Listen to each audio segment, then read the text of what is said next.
hybrid. It's a mixture. It's half government and it's half private. It is, in fact, exactly what you would expect it to be, considering that it is a partnership between the government and a private cartel. It's half government and it's half private. So this structure is unique to reflect its unique form. But this isn't so important as to who owns it, how many shares of stock, and what the voting is. The question is, what does it do? Insofar as merely abolishing the Fed, as some people have said, many people have said, abolish the Fed and turn it over to the Treasury or turn it over to the Congress so it can be run for the benefit of the people. Always make sure you say it's for the people, and that makes it okay. It would do the same thing over there that it does over here. It's not a question of who owns it, it's what does it do, and as long as it is a central bank, which means as long as it has the power and the mandate to create money out of nothing, that's what it's going to do. It's going to create money out of nothing, and I'm sure the same people will run it over there that run it over here.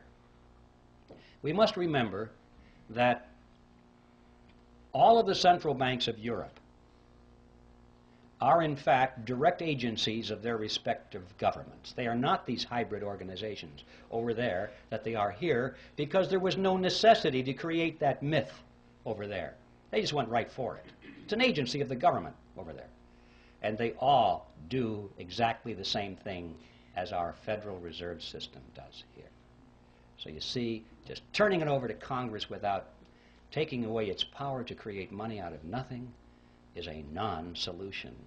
And I'm sure that the people who run this would be willing to use the same kind of deception they did back when it was created. They would pretend to resist that idea. They would fight it with all of their might, at least in public, knowing that they could yield on that and have it turned over to the Congress and they'd still have control over it. So that is a non-solution. I'd like to talk now about what the objectives of the Federal Reserve System are, because if we're going to say if it were turned over to Congress, it would pursue the same agenda. What is that agenda? Extremely important thing to focus on, because we're told that the purpose of the Fed is to stabilize the economy.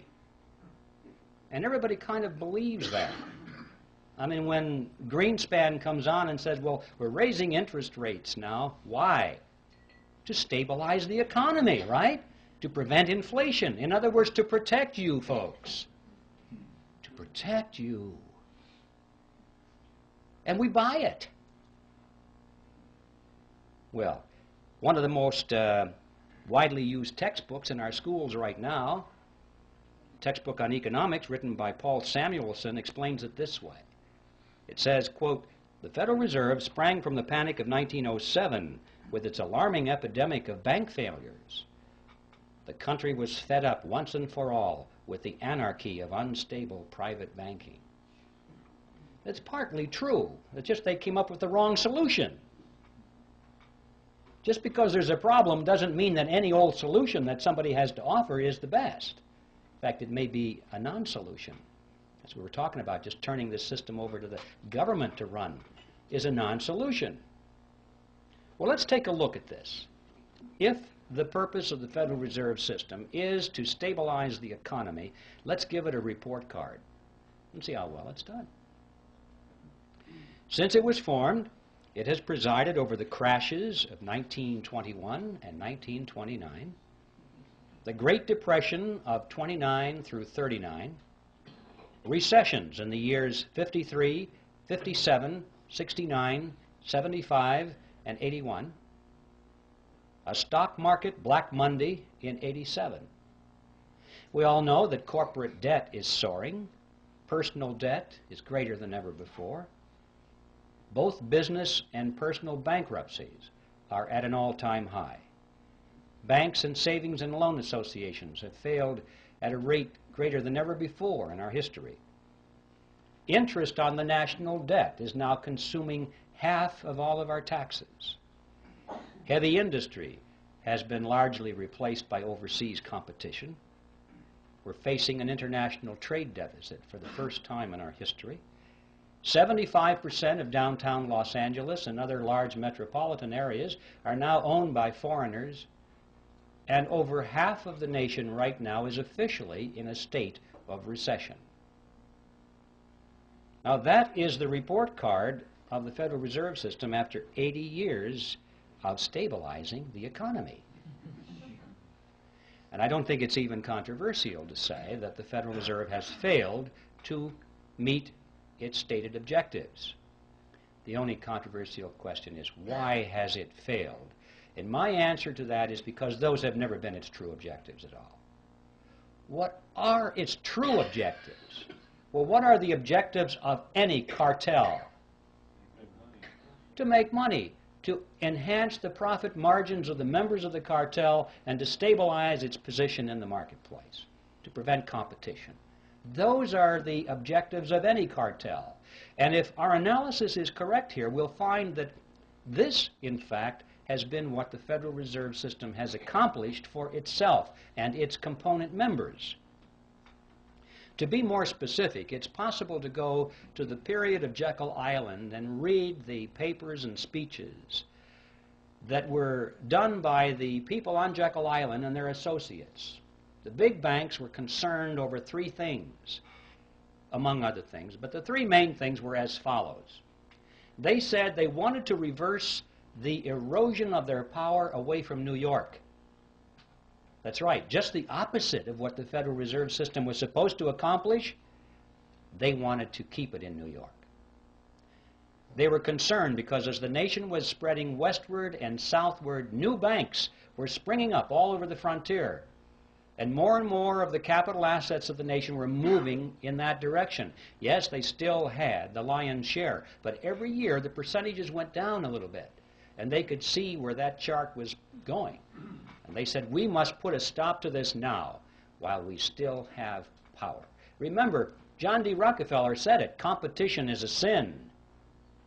And competition from the new banks in America was something that had to be stopped. See, one of the purposes of the Federal Reserve System was to control the competition from the new banks. And this is a good place to emphasize that when I'm talking about the cartel, I'm primarily talking about the big banks in New York that created it, and the international banks as well, the ones in Europe. I'm not talking about your bank down the street that ever since the system was created has struggled and struggled under the regulations of the system, which were designed primarily, to some extent, to squeeze the competition out or to keep it in its place. And you've seen that process going on throughout the years. We have fewer and fewer banks all the time, little ones getting gobbled up by the big banks. So that was objective number one. Number two, they wanted to reverse the trend of what is called private capital formation. Now, what that means is simply this. It means that people in those days were using their own savings instead of going to the bank and borrowing. Corporations in particular found that it was better for them to withhold some of the dividends from their stockholders each quarter, put that money into a sinking fund, let it accumulate, or let the capital form, as they say, capital formation, and then use their own money to build the new factory or launch a research and development project or whatever, instead of going to the banks. And the banks were extremely concerned over this trend. They racked their brains. How do we get businesses to come back to the banks and borrow money again? And their answer was quite simple. If you were a banker, you would know how to do that. The answer is to lower interest rates, to make those rates so attractive that you'd be crazy not to go to the bank and borrow the money at those interest rates. It's so much easier than saving. Well, why didn't they just lower interest rates? Because that was 1913, ladies and gentlemen, and they couldn't. Money was real money in those days. It was backed by gold and silver. There was no lever on it. No man, no group of men, no politicians, no bankers could arbitrarily affect interest rates.